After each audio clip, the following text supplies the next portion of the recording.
Okay, we may as well begin now. Thank you very much, everyone, for joining us today. Hi, everyone. I'm Dr. Philip Awadallah. I'm the National Scientific Director of CanPath, the Canadian Partnership for Tomorrow's Health, here at the University of Toronto. I'm going to begin with a land acknowledgement.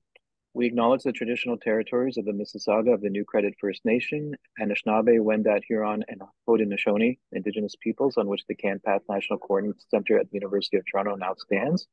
The territory was the subject of the Dish with One Spoon Wampum Belt Covenant, an agreement between the Iroquois Confederacy and Confederacy of the Ojibwe and allied nations to peaceably share and care for the resource around the Great Lakes. With CanPath teams working across Canada from coast to coast, we also acknowledge the ancestral territories that are home to many Indigenous people from across Turtle Island, and we are grateful to have the opportunity to work on this land. So I'm very excited today to hear from Jennifer Brooks and to present Jennifer Brooks. She's an associate professor at the Dalla Lana School of Public Health. Dr. Brooks is also the acting program director for PhD students in epidemiology at DLSPH and an honorary scientist at the Center for Epidemiology and Biostatistics at the University of Melbourne, Australia. Her research integrates epidemiologic, genetic, clinical, imaging, and administrative health data to study breast cancer risk and survivorship. Specifically, her work speaks to apply risk prediction tools to inform breast cancer screening prevention, and I think we're going to hear about all of that today. Today's webinar is also an opportunity to welcome Dr. Brooks, to the CanPath team. Starting October 2nd, she moved into the executive director role, and I look forward to working alongside her. She's been a lot of fun to work with already, and this is really exciting for me as well to be able to present her today. Introduce her today as her seminar as well today. Following today's presentation, we'll have a Q&A. And if you have any questions for Jen, please use the Q&A button at the bottom of the Zoom, and I'll be reading out those questions and introducing the speakers as well. Introducing the people who provided those questions as well. So with that said, Jen, I believe you've been able to share your slides, and so I'm going to turn it over to you. Thank you very much for doing this. Great. Thanks very much for the introduction, Philip. It's great to be here in my new role and to be able to present some of this ongoing work related to risk stratified screening in Canada. What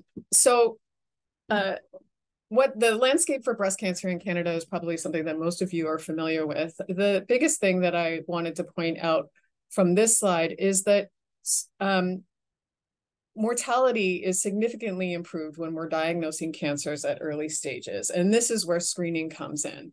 So while we have about 1 in 8 women that are expected to develop breast cancer in their life, early stage breast cancer now 5-year survival rates are approaching 90%. So survival is really good when we get to cancers early. Conversely, the opposite is true. So really this puts an emphasis on screening being an approach to improve outcomes for women who are diagnosed with the disease. So the Canadian Task Force on Preventive Healthcare recommends screening women aged 50 to 74 years with mammogram every 2 to 3 years. But many screening programs across the country screen outside these guidelines, some providing MRI along with mammography for women who are at higher risk. But overall, the guidelines are based on age rather than risk, where as a woman turns 50, they then become eligible for screening. So what this approach does is that it means that we're likely over-screening some women who are actually at lower risk while under-screening women that might be at higher risk. Here in Ontario, the Ontario Breast Screening Program started in July 1990, and it screens women aged 50 to 74 every 2 years, and there are 232 screening centers across the province. So this is where we really have our age-based eligibility. Now within the OBSP, we also have some risk-based screening where we have allow for annual mammograms for individuals with a family history or with extremely dense breasts. And this is how we have sort of some risk-based eligibility within the population-based program. Now on the other side of this slide, we have the high-risk Ontario Breast Screening Program, which started a little bit later. It started in 2011. And here, women who meet one of 4 eligibility criteria are able to receive mammogram along with MRI annually starting at age 30. And these women are individuals that you would sort of expect, known BRCA mutation carriers and so on. But we also have this provision here where we have women who have a strong family history and an estimated lifetime risk greater than equal to 25%. And this is where, this is sort of the area that I'm going to be focusing on here, is this idea of using risk prediction to determine who is screened more or less frequently. So many women, as part of their sort of routine care, receive kind of approximate risk estimates based on their family history, just in the primary care setting through questions with their physician. They'll get asked questions informally about family history. It's only once there is referral to a high-risk clinic where we can have these formal risk estimates done. And these can be done using, there are two tools that are used in Ontario, two risk prediction models, one called Boadicea and the other called IBIS, or the Tyrer-Cuzick model. I think that probably now most are using Boadicea as it's become a little bit more user-friendly. But regardless, these are used in the clinic to assess breast cancer risk or risk of carrying a BRCA mutation. And then women can then be referred on to multi-gene panel testing of high and intermediate penetrant variants, or referred directly to the high-risk screening program here in Ontario. So when we're talking about high and intermediate penetrance variants, we talk about this group of variants that are relatively rare, but are associated with high relative risk of disease. And these are the genes that are included on these multi-gene panel tests. Now, we also have this other group of genetic variants that are down here that are much more common, but individually associated with very small risks. And these have now been combined into what we call a polygenic risk score. So individually, these SNPs do not have a strong impact on risk, but together, combined into a score, they do. And this sort of leads us to the most recent version of Boadicea, the risk prediction model that I'm really going to be focusing on for the remainder of this talk, where they have incorporated information on rare genetic variants, so those high and intermediate penetrance variants I just mentioned. And this list has been expanded in more recent versions. They also have the polygenic risk score, very detailed family history. And then now more recently, the model now includes some lifestyle, hormonal, and reproductive risk factors, and so on. So this is really expanded from being a largely family history and genetic-based risk prediction model to something that is much more comprehensive. And I want to give you an idea of what we mean when we talk about risk stratification using risk prediction. So here in this slide, this comes from Cambridge, so this is based on NICE guidelines from the UK, but the principle is the same. So here they have this red line right here is showing, the population risk. This is what you expect. This is your 1 in 8 women are expected to get breast cancer in their lifetime. If you use risk factor information only, so those hormonal risk factors, those types of things that are pretty well established in the context of breast cancer, you get this distribution of risk with the green line, where anybody that falls in this pink zone is at the near population risk. Anybody in this yellow zone is higher than average or moderate risk. And then we have this very high risk group. But you can see, even just using the risk factors, we end up with this little bit of people here that fall into the moderate risk category. Now, if you look at the polygenic risk score, you get a different shaped curve now with this yellow curve. And we're seeing that it widens out a little bit here. So we have a higher proportion of individuals now that are being put into this moderate risk group. Then when you combine everything all together, the curve gets even wider. And so the wider the curve, the better we are at stratifying the population. And now we end up with about 15% of individuals that are falling into the moderate risk group and just over 1% that fall into the high risk group. So this is what we're trying to do when we are using risk prediction. We're trying to put people into these risk categories so that we can make decisions about their screening and any other preventive interventions. So that brings me to the main focus of this talk, and that is a large study called the Prospective I&I study. And this is led by Dr. Jacques Simard and Anna Corelli. And we've been conducting this. I think we sent the first letters of recruitment the day before the lockdown in Ontario for COVID. So the timing was a little bit challenging for us.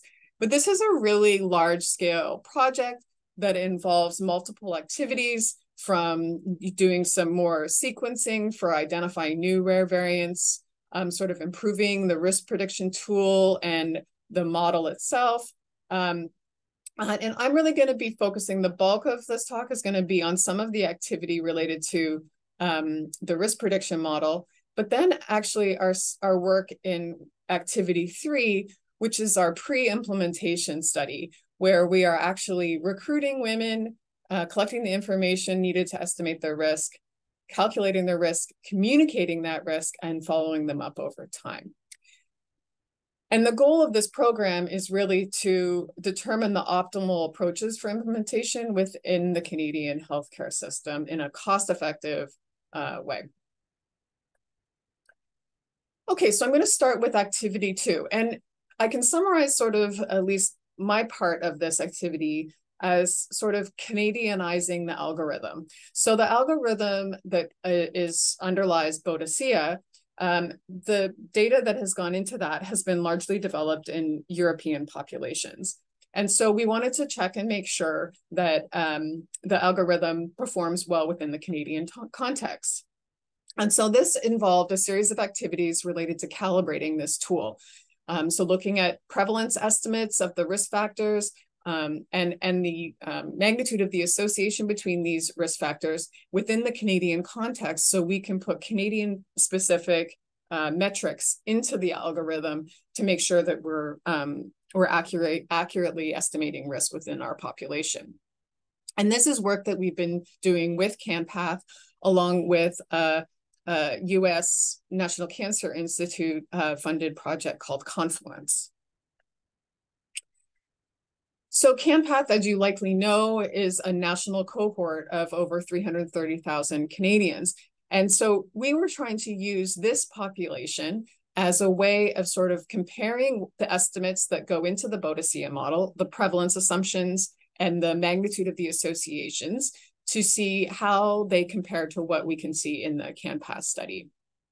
And so for this first piece, I'm just going to show you a couple of examples of what we were doing. So this is an example of the prevalence estimates that inform Boadicea. So this is going into the model.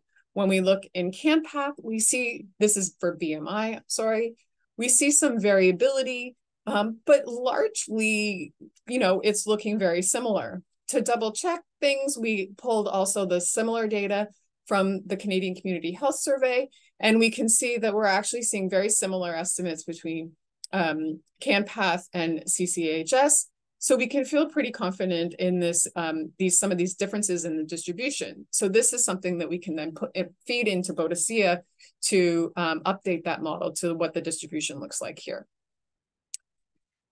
That aside, when you look at the magnitude of the association between BMI and breast cancer risk, this is the odds ratio here that is put into Boadicea as the measure of association between BMI and risk.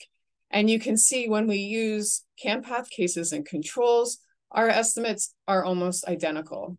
And so this is the type of work that we can sort of do to be sure that the Boadicea model is performing well within the Canadian context.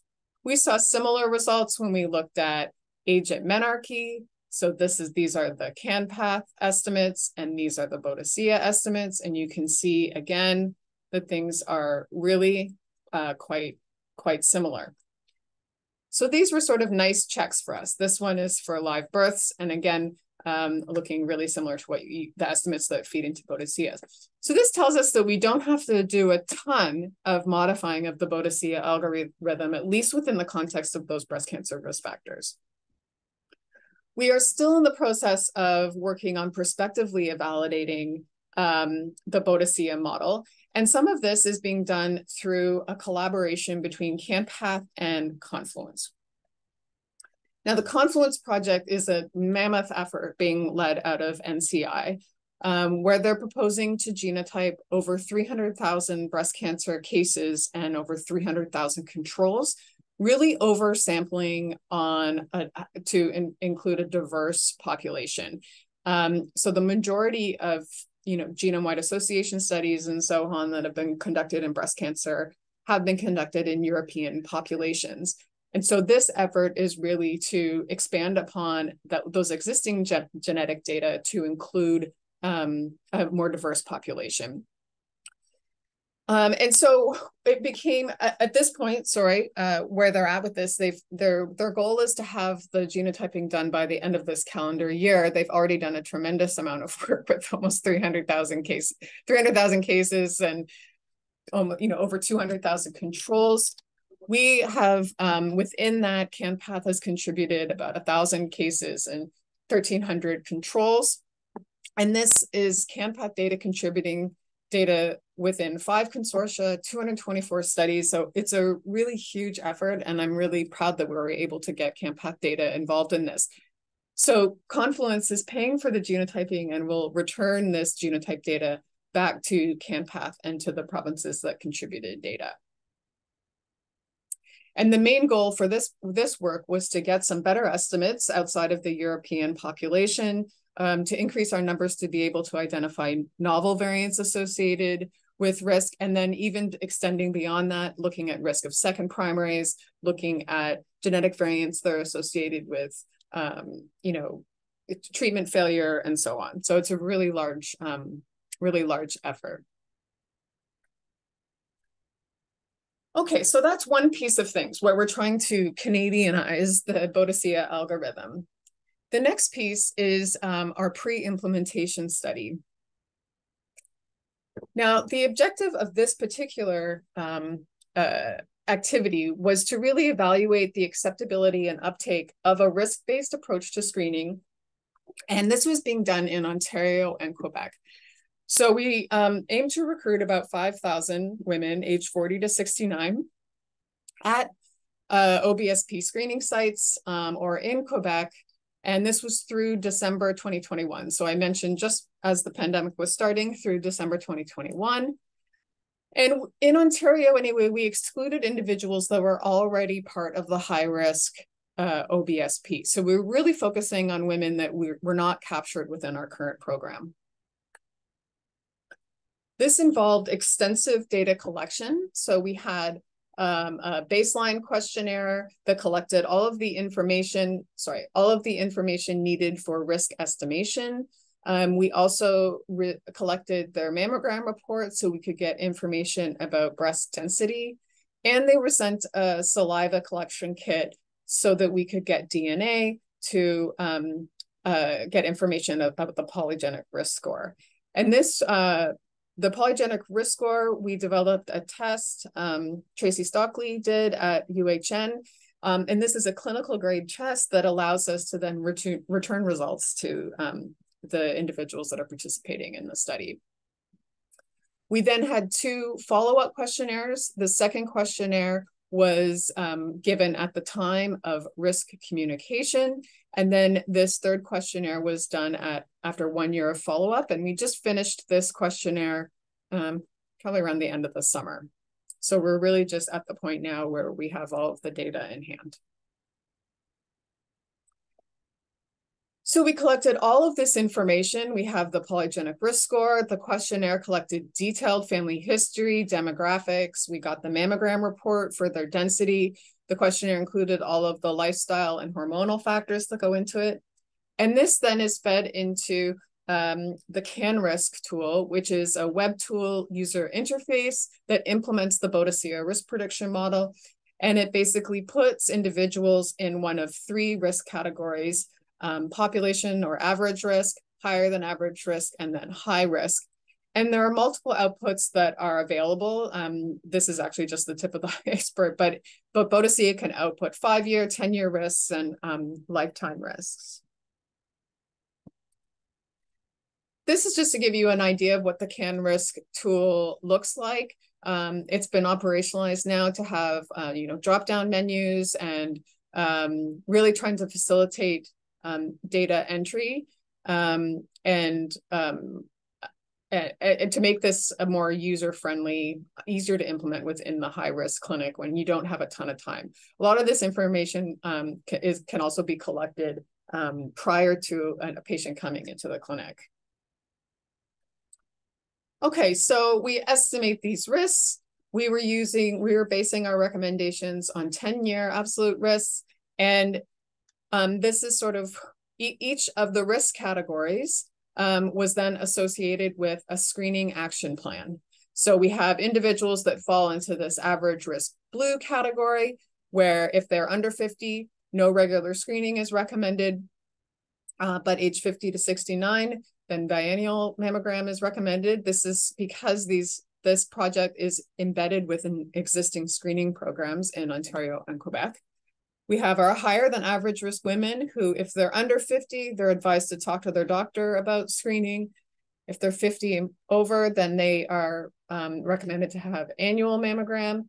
And then again, we have this high risk group where any of the individuals who are in our study, ages 40 to 69, are then, the action plan was to have annual mammogram and MRI. So when we communicated this risk, they got a letter. This is what the letter from Ontario looked like. So it's coming from Cancer Care Ontario, Ontario Health, and clearly also part of the research study. And this piece of information is then personalized to give women context. So they're told their risk level, average, higher than average, or high. The context is given sort of what the general population for someone who is that woman's age is expected to have breast cancer, and then compares that to the risk of the woman receiving the letter, right? Just to give them a little bit of context in terms of their risk relative to other Canadians. With this, they also received a booklet called Understanding Your Assessment that provided more information about how why were they doing the study, how we estimated the risk, what they could do to reduce their risk, and any sort of next steps. So this was sort of a supporting document that came along with that letter. Now, also at this time, we had the follow-up questionnaire, which assessed a lot of information about how a woman felt about learning that risk and about, how they were going to change any behavior or not related to screening and lifestyle, who they were going to inform, if they were going to tell their primary care doctor, if they were going to talk to their family about it, and so on. So that's really what this, the follow-up questionnaire at the time of risk assessment was capturing. So I'm going to go some of our early results for this. As I mentioned, we just finished the one-year follow-up in the summer. But there are some interesting things that we can look at when approaching this. This is in a subset of our data. But what this is showing, if we just first look at this, this slide right over here, we're looking at risk category by overall and then by age.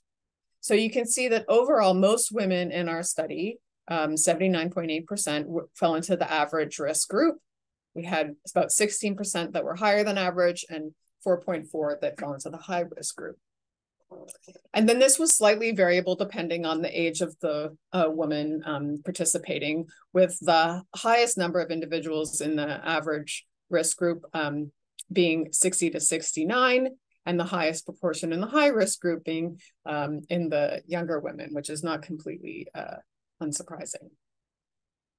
Okay, so now if we just use age as an eligibility criteria, okay, so that someone, and in this case, we're going to use age 50 as the cut point for screening eligibility, okay? So if we look on this side over here where it says age stratification, we have these, we have 13.5% of the population that is under 50, so they would not be getting screened. And we have 86.5% of the population that would be undergoing usual screening every 2 years.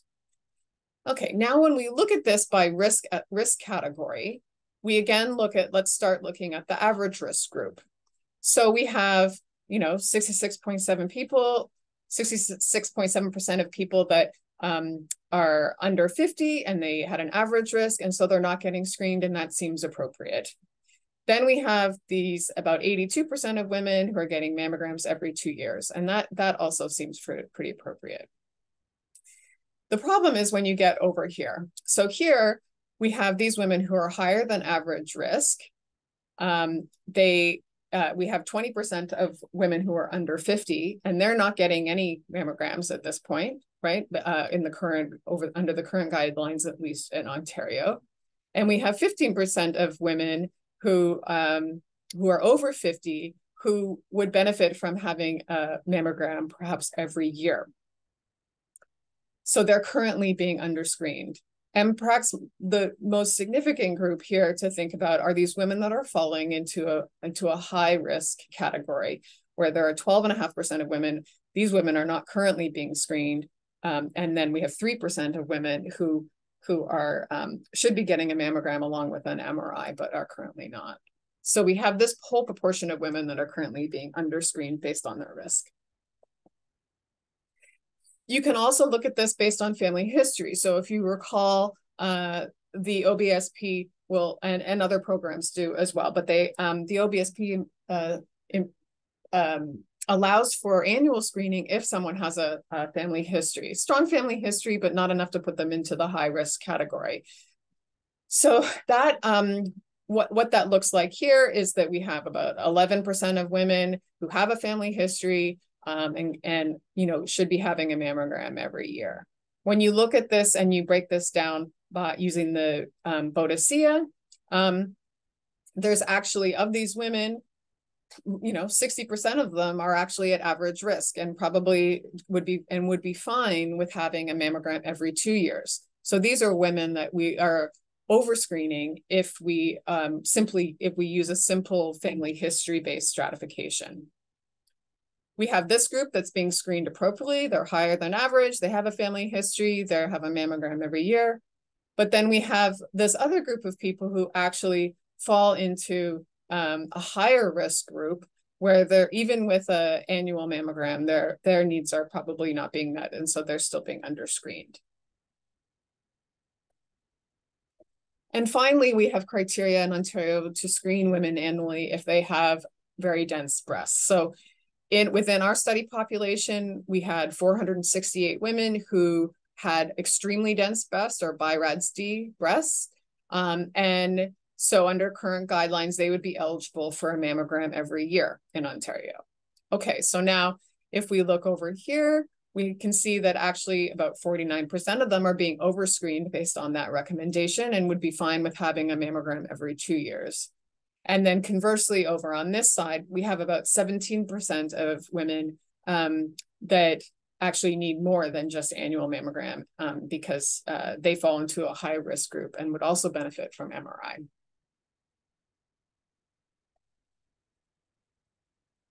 Okay, so when you start to look at how, what might be contributing to an individual's risk, it's hard to sort of break down. It's quite complicated, obviously, but if you look just first at the average risk group over here, you can see that 80% of individuals that fall into this average risk group don't have a family history, don't have dense breasts, and don't have a high polygenic risk score. So they're really not at risk. There are a small number here that have, a family history or breast density or a high PRS, but we see very few people that have any combination of the two, and most have none. Then if we go over to the higher than average risk group, we see the proportion of individuals that don't have one of these three high risk characteristics has significantly decreased, right? And now we're starting to see there's this proportion of individuals that have a high PRS.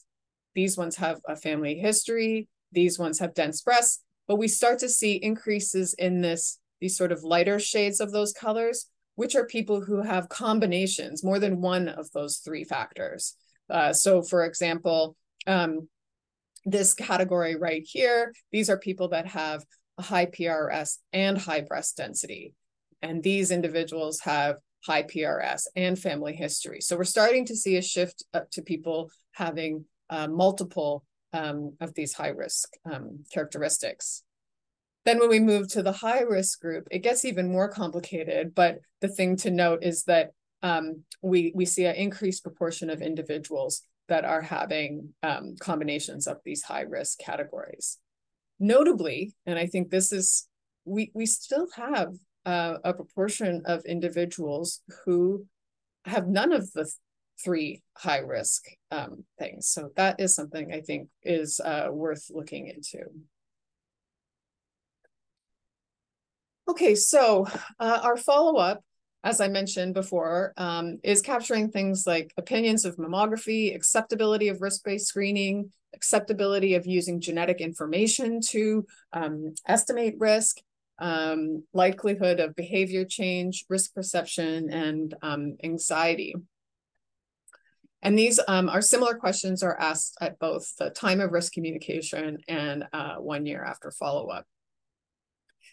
So I'm first just going to talk about a couple of results that we found about advantages of risk prediction to inform screening. And while this question was asked on all 3 questionnaires, the results I'm going to show are just for the first 2 right now. But what we basically asked them is what they saw as potential advantages of knowing your breast cancer risk. To gain more knowledge about your health, to ease my worry about breast cancer risk. So these are things that they could see as being a good thing about knowing your risk and how it might help them. And this is just showing results for one of those specific categories, helping to make decisions about breast cancer screening.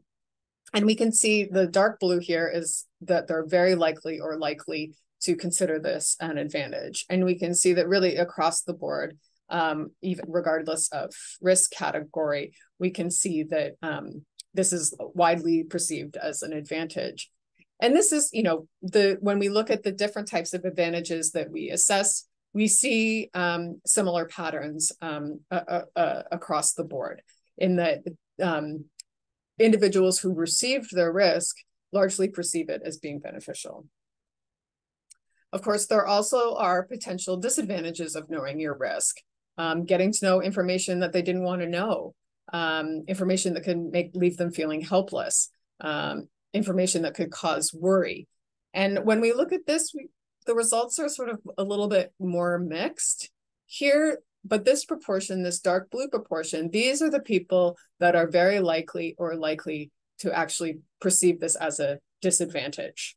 So really, most people are still thinking this isn't really a disadvantage. And this is talking about receiving information that I don't want to know.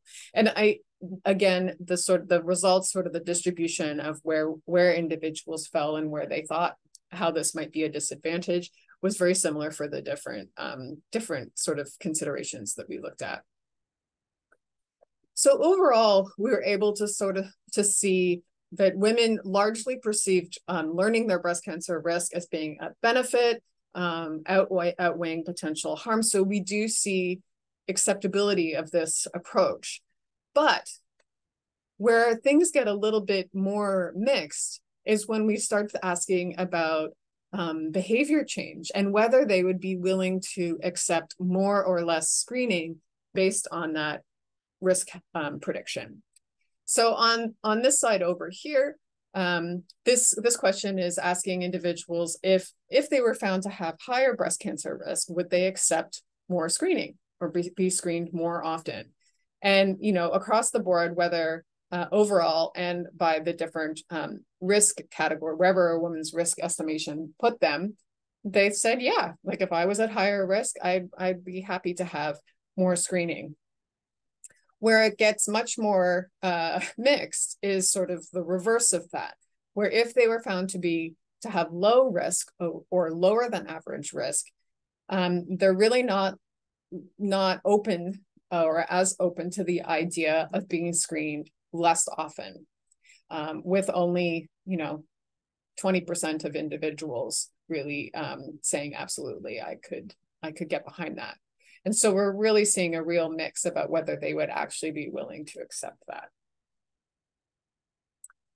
And we saw similar results when we conducted a national survey of individuals, regardless of whether they were being screened or not. So this was a hypothetical situation. We provided hypothetical situations in the questionnaire. And our results from the women who are part of the prospective I&I study really were nearly identical to what we saw when we looked across the country.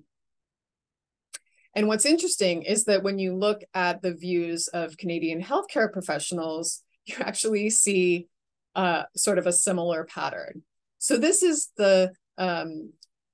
just under 600 healthcare professionals were asked about how they feel about risk stratified screening. And if you just start at the bottom, these questions are about whether someone was higher than average or high risk and whether they should have more screening. And we see similar sort of uniform, agreement that if they're at higher risk, they should have more screening. And then again, just like when we asked women about their views, up here, this is for women who are much lower or a little bit lower. We see really mixed results over whether someone should receive less screening or delay the start of that screening. So we ask questions about no screening, which most people were like, no, we can't not screen them. Delayed screening and reduced frequency of screening. The results were quite similar. But we're really seeing mixed views from both women who are being screened and healthcare professionals about whether we can reduce the frequency of screening for women who are at lower risk. Now, another consideration here is looking at really how familiar physicians, clinicians, people who interact with patients are with this idea of risk stratified screening, polygenic risk scores, and so on, because obviously any sort of implementation approach is going to require that healthcare professionals who are actually discussing and communicating that risk understand the issues and the nuances.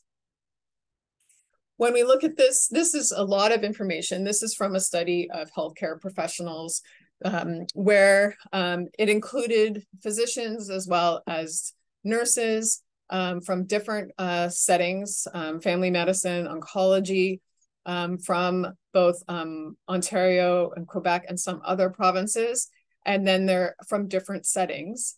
And if you just sort of broadly sort of blur your eyes and step back and look at this, anything that's orange and gray basically means they don't know anything about polygenic risk scores.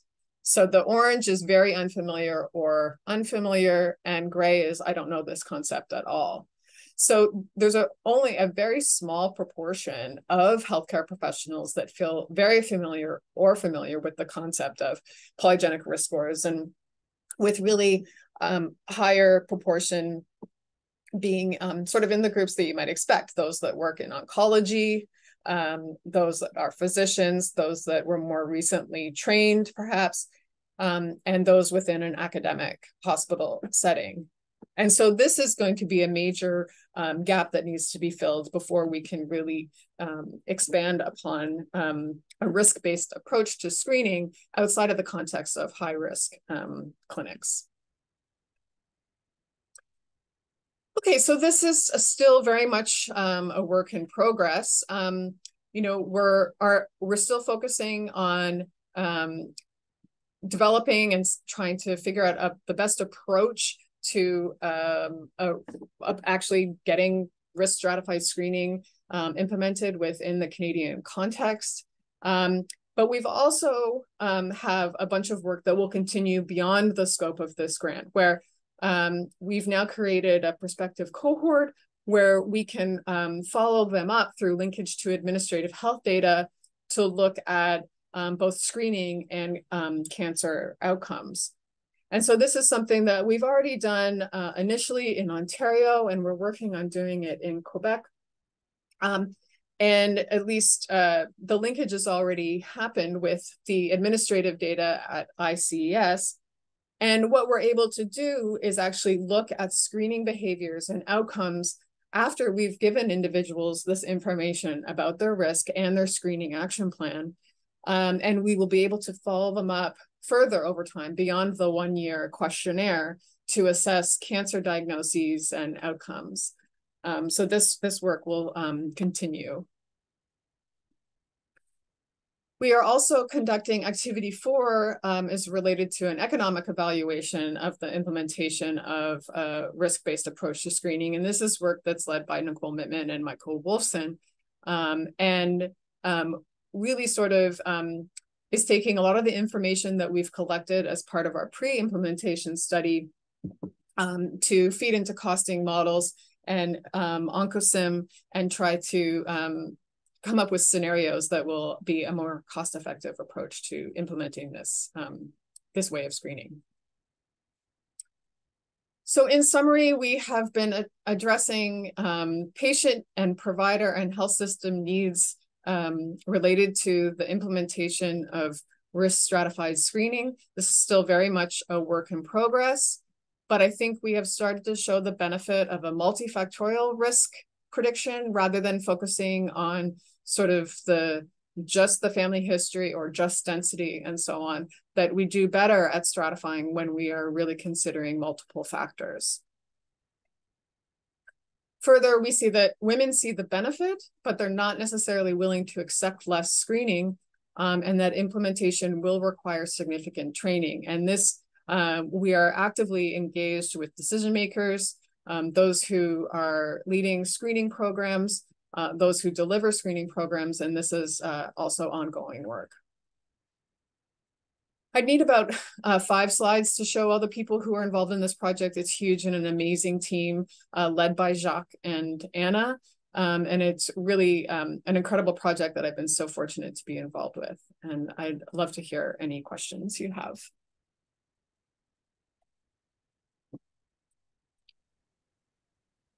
Thanks very much, Jen. That was a comprehensive and very clear presentation. That's fantastic work. And it's great to hear, from my own personal perspective, it's great to see and hear about polygenic risk scores in action as well. So, and their potential for utility in this space. So we have a number of questions. I also have questions as well. So I'm going to read them out and introduce them as they come in. So I'm going to encourage the audience to use the Q&A tool on the bottom of your Zoom. If you've got questions for Jen, to type them out here. So I'll read the first one. So Karen Meyer is asking about assessing risk for women with a family history of invasive lobular carcinoma, given the fact that ILC is often missed on a mammogram or ultrasound, and because of its unique pathology as well, and it's especially hard to diagnose in women with dense breasts. At the recent Lobular Breast Cancer Symposium in Pittsburgh, experts are recommending MRI as a recommended screening tool for ILC. Do you care to comment, Jen? Sure. So I think this is a good question, and it's not one that I have a great answer to. I mean, there's been a lot of discussions about supplemental screening and what's appropriate among individuals who have dense breasts. And MRI is on the table. There are also other modalities like tomosynthesis and contrast-enhanced MRI and a bunch of different things that I think are on the table. But I don't know. I don't have specific sort of recommendations in that context for invasive lobular carcinoma. But I do think the screening of women with extremely dense breasts is an important consideration, and we're not quite doing it right. And I don't think that more mammogram is necessarily the solution to that. Sure. Okay. Very good. An anonymous attendee has asked, is egg donation or IVF considered when determining a risk level? It does not currently go into the risk prediction models. There have been studies that have looked at IVF and all the associated sort of hormonal exposures, high hormonal exposures that occur as part of IVF. And as far as I know, I think the literature is rather mixed. It seems very intuitive that it should be associated with an increased risk given the high hormonal exposures, but I don't think that there is a clear association that's been observed, and it's not currently part of risk prediction. Okay, interesting. I'm going to jump to a question that came in before the seminar started, and that's from Elizabeth Kagi. Could you talk about breast cancer screening protocols for postmenopausal women on HRT? Yeah, so we don't have specific screening guidelines for women who are on HRT, other than asking at the time of mammogram if they're currently taking hormones, because that would be something that would need to be considered in evaluating the mammogram. I think,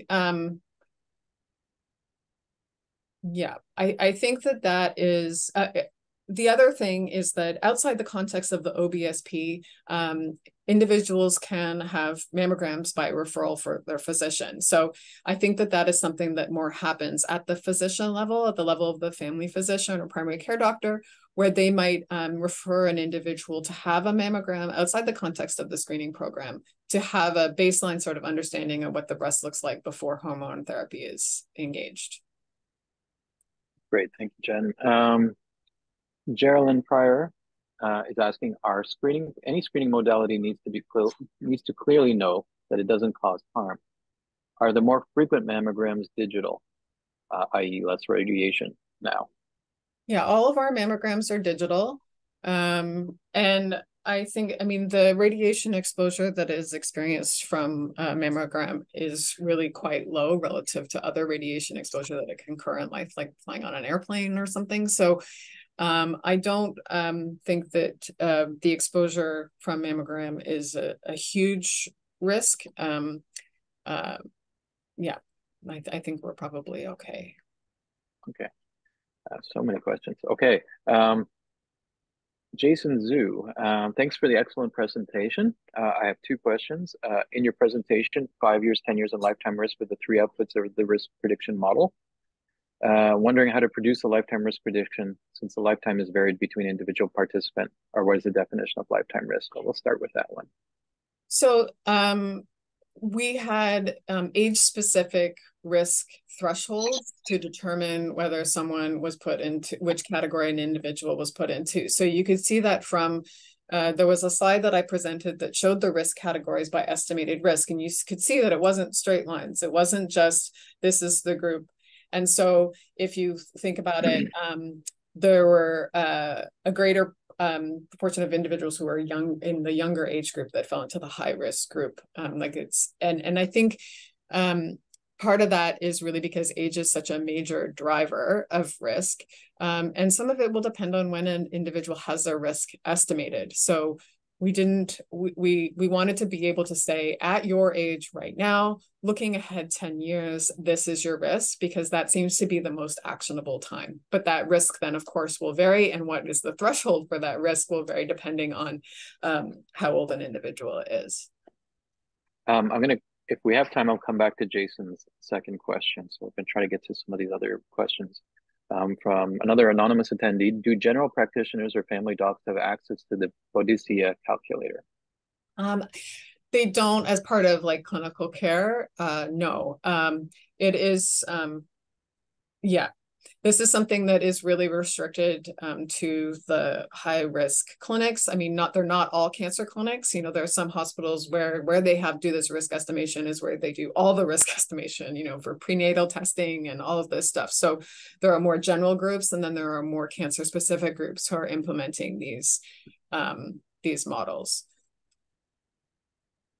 Nicole Lorona says, great talk. Does any of the risk prediction involve risk of more aggressive subtypes of breast cancer, i.e. triple negatives?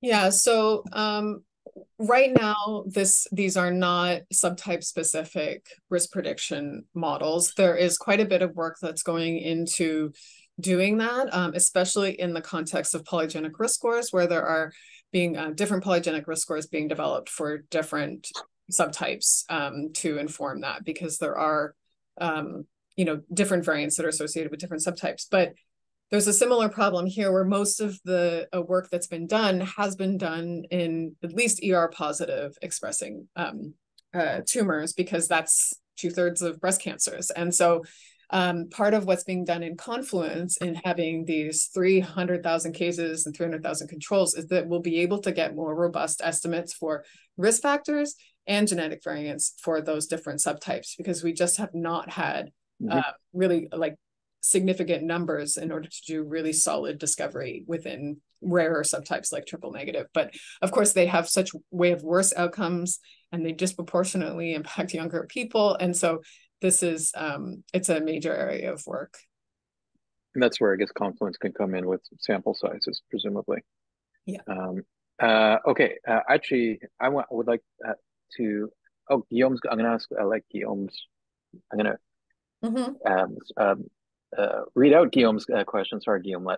How can we convince governments and policymakers on the value of PRS and risk assessment for breast cancer and other chronic diseases? Do we need large-scale, slow, and expensive RCTs to show their value? I think that the cost effectiveness and economic evaluation that we're doing as part of the prospective study will be a big part of that. Throughout our pre-implementation study, we have collected costing data. Anytime we needed to contact individuals to update family history, we had study genetic counselors that were there to talk to study participants about their risk and communicate that risk. And so we're keeping track of all of that cost. And all of this is being fed into the economic models and OncoSim, which has also been extended to include genetic risk. And so we'll be able to try to model sort of different scenarios of where we would end up experiencing cost benefits. I think the simulations are useful because, of course, later stage disease has a greater impact on the health system in terms of all the treatment that is needed. And, there's a higher intensity of treatment burden. So if you diagnose cancer earlier, then you're going to have less treatment costs. And the idea is that we would need to screen some people less. And I think that, to me, is like beyond the policy piece, is actually getting women to agree to being screened less, because that's how it'll be made cost effective. Otherwise, we're just increasing on one end. Without decreasing on the other end, it'll become burdensome. And here there's been a huge amount of work and discussion internationally about having this be something that is phased in over time. So you're never really taking away screening from someone who already has it, but you're rather starting individuals off with a more tailored approach. But engagement with, you'll notice that it's Ontario Health and Cancer Care Ontario who lead the OBSP, and they're the ones that have been they've been really involved with all of this work. And so that alone is something that's really significant, I think, from the policy perspective.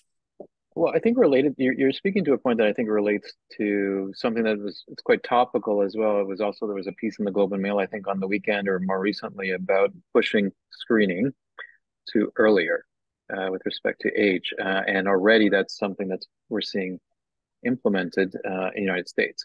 Care to comment? It seems to be pretty controversial. Well, I think that you're right, that this is a major area of focus right now in screening programs. And there are provinces that screen under 50. Alberta starts at age 45, I think. And I think this is where I actually think there is a role for risk stratification to inform that, because there will be many women who are under 50, so in their 40s, that really don't need to be screened. It's just that, but there will be a subset that could benefit. And I think the way that we do that, the way that we try to make this expansion of screening prior to age 50 cost effective, and actually we're able to implement it, like we have enough mammogram machines, we have enough MRIs, we have enough, we can accommodate these individuals within our existing programs, is to apply a risk stratified approach. I think Geraldine Pryor's next question actually speaks a little bit to this as well. Her question is: age 50 is very roughly perimenopausal versus menopausal. However, in perimenopause, until a woman is skipping many periods, estradiol levels average very high and progesterone levels are low. Thus, would you consider asking about periods and breast tenderness as more important than a strict age cutoff?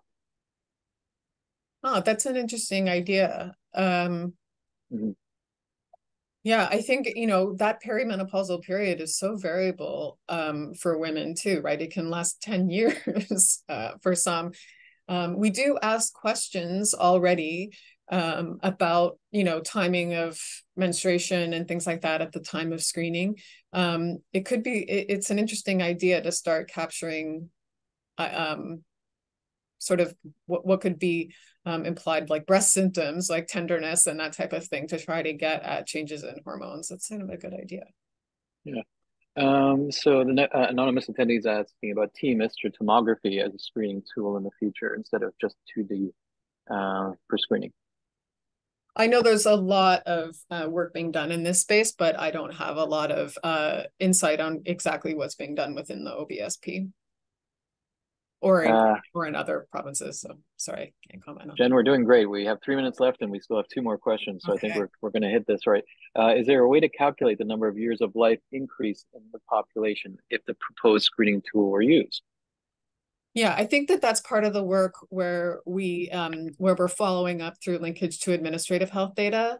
So we'll get some of those estimates that then can be fed into the OncoSim model, right? To look at, okay, well, how well is this risk stratification tool doing at identifying those who actually get breast cancer, and then what are their outcomes moving forward. The other piece that I think is important in that is this, whether we can reduce recall, so whether we can reduce those that are being referred for supplemental screening or for biopsy or for that type of thing, and really make sure that we're tailoring screening that way. But I think that's the type of thing that we're looking to do as we follow these women up over time.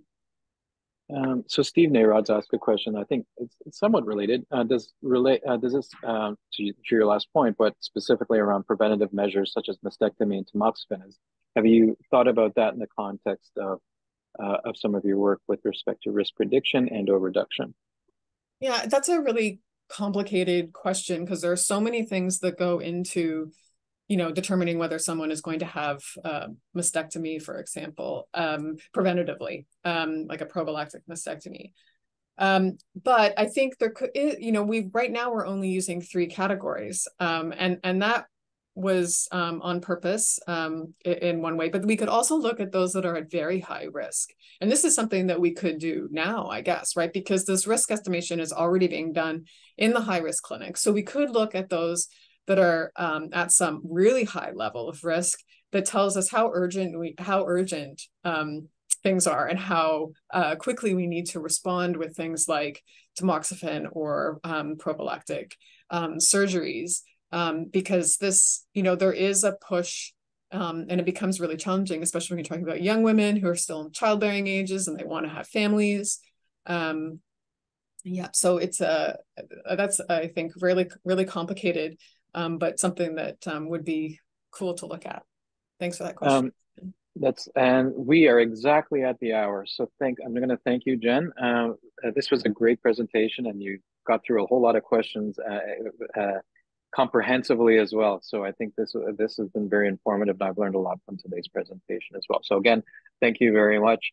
And just a note from Megan: please follow us on social media, and we also have a, uh, a, a, a, a link there for you to keep updated on terms of our future webinars. So again, thank you for joining us, everyone, today, and thanks for those who provided questions as well. Thanks, Bye everybody. bye. Bye.